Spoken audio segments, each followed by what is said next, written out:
तो हेलो नमस्ते प्रणाम, स्वागत है आप सभी का एक बार फिर से। उम्मीद है आप सभी बहुत अच्छे होंगे। स्टार्ट करते हैं आज का सेशन हिंदू एडिटोरियल का।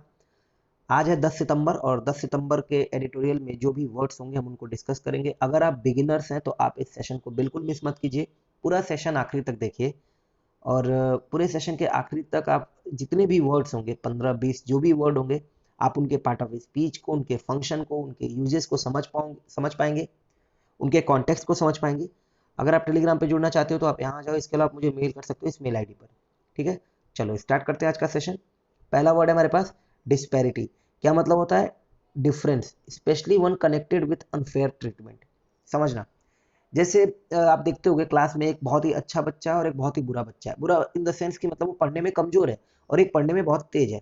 ठीक है, तो आप देखते होगे कि उनके बीच एक अजीब तरह का डिफरेंस दिखाया जाता होगा, है ना। वो अनफेयर ट्रीटमेंट जो होता होगा, पहले होता था, अब भले ना होता हो, लेकिन एक टाइम था हम लोग के टाइम पे, जब हम लोग बचपन में पढ़ाई किया करते थे, तो उस टाइम पे होता था कि एक जो अच्छा बच्चा था, पढ़ने में ठीक ठाक बच्चा था, उसके लिए एक अलग ट्रीटमेंट होता था, और जो पढ़ने में कमजोर था उसके लिए ट्रीटमेंट अलग होता था। वो जो डिस्पैरिटी थी वो बहुत ही बेकार थी, बहुत ही खराब थी, वो नहीं होनी चाहिए थी, बट वो होती थी। और difference specially one connected with unfair treatment. कहीं आप किसी जगह पे जाते हो तो कोई, अगर आप देखते होगे कि कोई नाम वाला व्यक्ति है तो उसके साथ ट्रीटमेंट अलग होता है, और कोई नाम वाला व्यक्ति नहीं है ना, दोनों को इनविटेशन कार्ड मिला है बट उसके साथ जो है ट्रीटमेंट अलग होता है। तो वो जो डिफरेंस है दैट इज कॉल्ड डिस्पैरिटी, है ना। अगला वर्ड है ग्लेरिंग, इजिली सीन। और आप इसी चीज को कह सकते हो कि ये जो डिस्पैरिटी है, अमीरों और गरीबों के बीच की जो डिस्पैरिटी है, वो बड़ा ही ग्लेरिंग है। ग्लेरिंग क्या हो जाएगा? Very easily seen. किसी भी शब्द का पार्ट ऑफ स्पीच बहुत जरूरी है अगर आप अंग्रेजी भाषा को समझना चाहते हो। तो डिस्पेरिटी वर्ड जो हो जाएगा ये पार्ट ऑफ स्पीच में हो जाएगा नाउन। ग्लेरिंग पार्टिसिपल एडजेक्टिव कह सकते हो, एडजेक्टिव है, एडजेक्टिव ग्लेरिंग, ठीक है ना, एडजेक्टिव। तो ग्लेरिंग का मतलब वेरी इजिली सीन। आप बोल सकते हो कि ये जो डिस्पेरिटी है वो ग्लेरिंग है, बहुत ही ग्लेरिंग है, मतलब बहुत ही आसानी से देखा जा सकता है, इसको नोटिस किया जा सकता है। अगला वर्ड है काज्म। ये पहले कई बार आ चुका है लेकिन बार बार ये आ रहा है एडिटोरियल में। देखो, काज्म का मतलब होता है डीप क्रैक और ओपनिंग इन द ग्राउंड। कई बार आया हुआ है काज्म। कमेंट बॉक्स में काज्म के लिए सिनोनिम्स लिखकर बताओ। अगला वर्ड है हमारे पास प्रिविलेज। प्रिविलेज का क्या मतलब होता है? अ स्पेशल राइट और advantage that a particular person और ग्रुप ऑफ पीपल हैज। ठीक है, तो एक विशेषाधिकार जिसको आप बोलते हो दैट इज कॉल्ड प्रिविलेज, है ना। इसके अलावा प्रिविलेज का एक मतलब सम्मान भी होता है। जैसे मान लो मैं बोल रहा हूँ ये मेरा प्रिविलेज है आपको सुनना, ये मेरा प्रिविलेज है, तो मतलब ये मेरे लिए सम्मान की बात है, ये मेरे लिए ऑनर की बात है, तो that is also called privilege.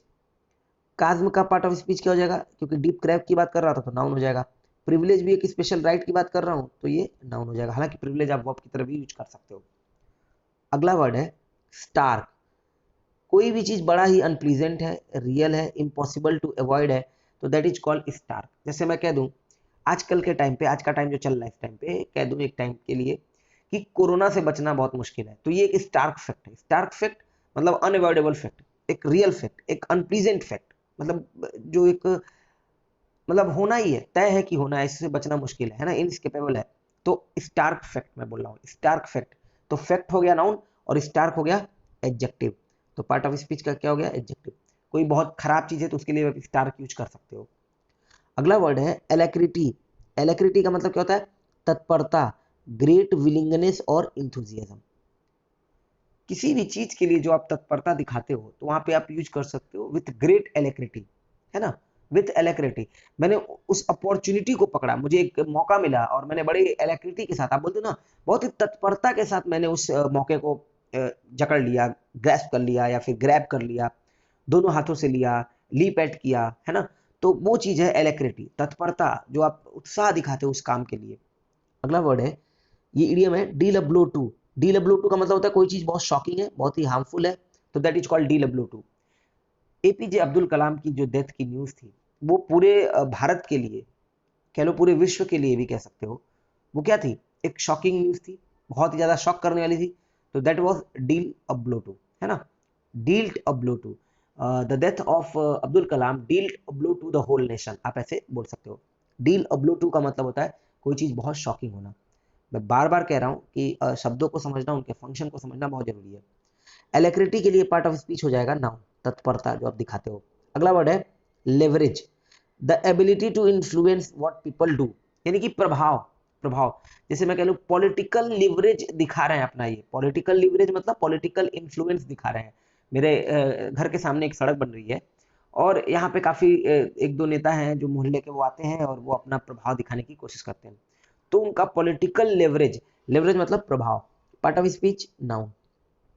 समझ में आ रहा है आपको? अगला वर्ड है क्लैमर। क्लैमर का मतलब होता है टू डिमांड समथिंग लाउडली।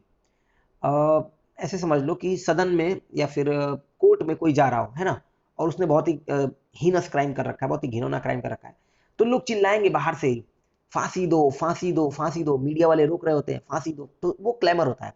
सदन में आप देखते होगे कैसे अपनी सीट पर, अपने डेस्क पर लोग ताली पीटते हैं, है ना, अपने हाथों को थपथपाते हैं कि इन्हें हटा दो, इन्हें हटा दो, ये चीज नहीं, तो दैट इज कॉल्ड क्लैमर, शोरगुल, और उसके साथ वो चीज को डिमांड करना। Part of speech verb, noun की तरह भी यूज कर सकते हो, ठीक है ना, वर्ब नाउन दोनों तरह से। अगला वर्ड है whip. Whip up, whip up phrasal verb है। विप का मतलब होता है चाबुक, और विप अप का मतलब होता है एक तरह से कोई चीज को जगाना, है ना, टू राउज जिसको आप बोल सकते हो, टू राउज, राउज का मतलब जगाना, R O U S E, R O U S E, rouse. To deliberately try and make people excited और फील स्ट्रांगली अबाउट समथिंग, तो किसी के अंदर कोई चीज मतलब ले आना, उसके अंदर जगाना, तो that is called whip up करना। अगला वर्ड है हमारे पास quest, part of speech noun. A long search for something, जैसे मान लो अभी सुशांत वाले मामले में चल रहा है, हालांकि बहुत लीपापोती हो गई, बहुत ज्यादा कबाड़ा बना दिया इस मतलब केस का, और इसके लिए पूरी जिम्मेदार हमारे देश की मीडिया है, सबको पता है। तो लेकिन जो उसके पीछे जो एक सर्च चला, एक अच्छा खासा सर्च चला, अभी भी चल रहा है, अभी तो केवल एक ही हिस्सा हो पाया है कि मतलब जो भी कुछ हुआ है उसमें, तो ये जो सर्च है दैट इज कॉल्ड क्वेस्ट। तो वहां पे बोलोगे quest for truth, quest for the truth. Buddha जो है ज्ञान की खोज में निकल गए, तो क्वेस्ट फॉर नॉलेज, आप ऐसे कोलोकेशन पा जाओगे, क्वेस्ट फॉर नॉलेज, बुद्ध ज्ञान की खोज में निकल पड़े। अगला वर्ड है इन द पाइपलाइन। अगर कोई चीज इन द पाइपलाइन है, जैसे मैं कह रहा हूँ कि मैं काफी दिन से कोशिश कर रहा हूँ कि बोर्ड पे क्लास ले पाऊँ, है ना, तो इन द पाइपलाइन है। इन द पाइपलाइन का मतलब है कि डिस्कस हो चुका है, प्लान्ड है, प्रिपेयर्ड है, एंड विल हैपन और एग्जिस्ट, बहुत जल्दी ये चीज हो जाएगी, तो that is called in the pipeline, ठीक है। ईडीएम है in the pipeline. In the pipeline का मतलब कोई भी बात, कोई भी योजना जो कि प्रिपेयर है, डिस्कस है, और उस पर बातचीत हो चुकी है, बहुत जल्द आने वाला है या हो सकता है। Yield, part of speech verb, कैसे पता चला? क्योंकि मैंने मीनिंग लिख रखा है। दूसरा नाउन भी पार्ट ऑफ स्पीच होता है इसका, मतलब दोनों पार्ट ऑफ स्पीच होता है। इल्ड का मतलब होता है टू प्रोड्यूस और provide something, for example a profit, result और क्रॉप, पैदावार बढ़ाना, फसल उपजाना, या फिर रिजल्ट देना। जैसे ये जो एक्सपेरिमेंट हुआ, इसने कोई रिजल्ट नहीं दिया, तो yielded no result, yielded no result, yield no result का मतलब कोई रिजल्ट निकल कर नहीं आया। इल्ड का मतलब टू प्रोड्यूस, समझ में आ रहा है? तो ये भी कोलोकेशन बहुत मिलेगा, yielded result, yielded no result. एक तो ये मतलब होता है इल्ड का, एक दूसरा मतलब होता है इल्ड का, इल्ड टू, तब वो बोलते हैं इल्ड टू। इल्ड टू का मतलब होता है स्टॉप रजिस्टिंग। स्टॉप रजिस्टिंग मतलब एक तरह से क्या बोलेंगे, विरोध करना बंद कर देना, है ना, झुक जाना, तो that is called yield to कर देना, ठीक है। अगला वर्ड है एक्सपीडाइट करना, किसी चीज की प्रक्रिया को बढ़ा देना, तो क्या हो जाएगा part of speech verb, expedite, प्रक्रिया को तेज कर देना, स्पीड अप कर देना, बढ़ा देना, एक्सपीडाइट करना। अगला वर्ड है जिंगोइज्म। ये इस समय आपको देखने को मिल रहा होगा भारत और चीन के बीच, या भारत और पाकिस्तान के बीच लड़ाई होती है, तो भारत के लोग जब अपने देश को बहुत ज्यादा महान बताने लगते हैं, या पाकिस्तान के लोग अपने देश को बहुत ज्यादा महान बताते हैं, ठीक है, मैं किसी इस वर्ड के पॉइंट ऑफ व्यू से बोल रहा हूँ, किसी और सेंस में मत समझना, कि भारत के लोग अपने देश को बहुत ज्यादा महान बताते हैं तो ये जिंगोइज्म है, या पाकिस्तान के लोग अपने देश को बहुत ज्यादा महान बताते हैं तो ये जिंगोइज्म है। युद्ध के दौरान या फिर इस तरह की सिचुएशन के दौरान जब आप अपने देश को बहुत ज्यादा महान बताने लगते हो, या फिर अपने देश को महान बताने की जो बात होती है, स्ट्रॉन्ग बिलीफ होती है कि आप ही की कंट्री सबसे बेस्ट है, उससे बेहतर कोई नहीं है, that is called jingoism, part of speech noun, clear है। अगला वर्ड है डॉन्टिंग। डॉन्ट करना, डॉन्ट करने का मतलब होता है एक तरह से डराना धमकाना, है ना, तो वो डॉन्टिंग क्या हो जाएगा, making you feel slightly frightened और worried about your ability to achieve something. जैसे मान लो 50 ओवर का मैच होता है, तो 50 ओवर के मैच में 300 350 का टारगेट एक अच्छा टारगेट माना जाता है, और वो अचीवेबल है, 300 350 या करीब करीब 400 तक भी पहुंच जाए तो हो जाता है एक बार। लेकिन 500 स्कोर बना ले अभी कोई, तो दूसरी वाली टीम के लिए वो टास्क कैसा हो जाएगा, डॉन्ट करने वाला, और एडजेक्टिव बनाओगे तो डॉन्टिंग टास्क, टास्क हो गया नाउन, डॉन्टिंग हो गया adjective, present participle adjective, daunting, समझ में आया? कहीं मतलब पहाड़ पे चढ़ाई करनी है तो वो डॉन्टिंग टास्क है मेरे लिए यार, उस उतनी ऊपर तक चढ़ाई करना मेरे मान का नहीं है। अगला वर्ड है प्रीइम्प्ट। प्रीइम्प्ट का क्या मतलब है? To prevent something from happening by taking action to stop it. ठीक है, to prevent something from happening by taking action to stop it. तो जैसे आप रेगुलर एक्सरसाइज करते हो, है ना, तो वो आपके बहुत सारे हेल्थ इश्यूज को क्या कर देगा, आने वाले टाइम पे खत्म कर देगा, वो नहीं आने देगा। तो बोला जा सकता है कि अगर आप रेगुलर एक्सरसाइज करते हो तो प्रीएम्प्ट करेगा। प्रीएम्प्ट करने का मतलब क्या करेगा? रोकेगा किसको? आपके आने वाली समस्याओं को, आपके जीवन में आपके हेल्थ इश्यूज से रिलेटेड जो भी समस्या होंगी उनको आने से रोकेगा, तो प्रीएम्प्ट करेगा। प्रीएम्प्ट, प्रीएम्प्ट का मतलब होता है to prevent something from happening by taking action to stop it, verb है। अगला वर्ड है गैरिसन। गैरिसन का मतलब क्या होता है? पार्ट ऑफ स्पीच इसका क्या हो जाएगा? नाउन भी है पार्ट ऑफ स्पीच का, और वर्ब भी है। गैरिसन वर्ब फॉर्म में मतलब है सैनिकों को एक जगह पे रखना ताकि वो उस जगह को डिफेंड कर सके, दैट इज कॉल्ड गैरिसन।